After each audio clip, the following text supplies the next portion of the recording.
Hello दोस्तों, serial गुम है किसी के प्यार में के स्पॉयलर्स लेकर मैं आपके सामने एक बार फिर से हाजिर हूँ। अपकमिंग ट्विस्ट में हम देखेंगे कि सवी ने अपनी ननदिया दूरबा को लगा दिया है एक झापड़।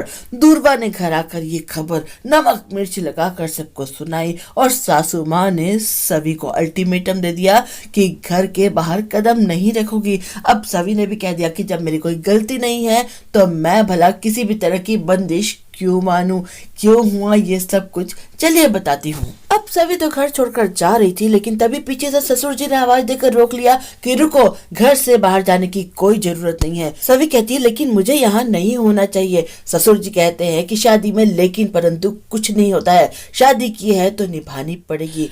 रीवा की ओर देखकर कहते हैं कि तुमने इस लड़की के सपनों की लाश पर अपनी जिंदगी का महल खड़ा किया है, अब तुम पीछे नहीं हट सकती। ये मेरा घर है, कोई धर्मशाला नहीं है कि जब चाहे यहाँ पर आई, रात गुजारी और अगले दिन सुबह यहाँ से चली गई। ईशान को भी फटकार लगाते हैं कि दुनिया के विरुद्ध जाकर शादी करने की हिम्मत है, लेकिन अपनी बीवी को रोकने की हिम्मत नहीं है। तुम्हारी बीवी इसी घर में रहेगी, वरना दुनिया तो यही कहेगी कि भोसले परिवार ने अपनी बहू को घर से बाहर निकाल दिया।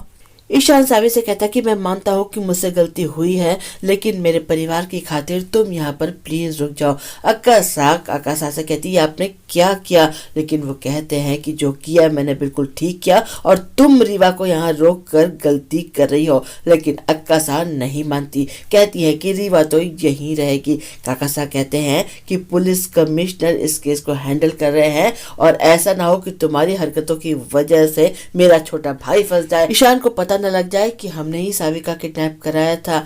ईशान रीवा से कहता है कि तुम प्लीज यहाँ से चले जाओ, अपनी जिंदगी में आगे बढ़ो, तुम्हें भी खुश रहने का हक है। लेकिन रीवा है कि जाने का नाम ही नहीं ले रही।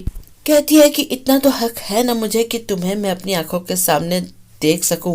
अस्मिता चाची सवी के दर्द को समझती है, उसके लिए हल्दी वाला दूध लेकर आती है और कहती है कि तेरे अकेलेपन को मैं समझती हूँ, मैं हमेशा तेरे साथ हूँ। कॉलेज में दूरबा और उसका गैंग सवी का मजाक उड़ाता है और वो कस के एक तमाचा दूरबा को जड़ देती है। अब समझ में आया कि ये तमाचा क्यों लगा था। चलिए आज के लिए इतना ही, फिर मिलते हैं, चलती हूँ, बाय।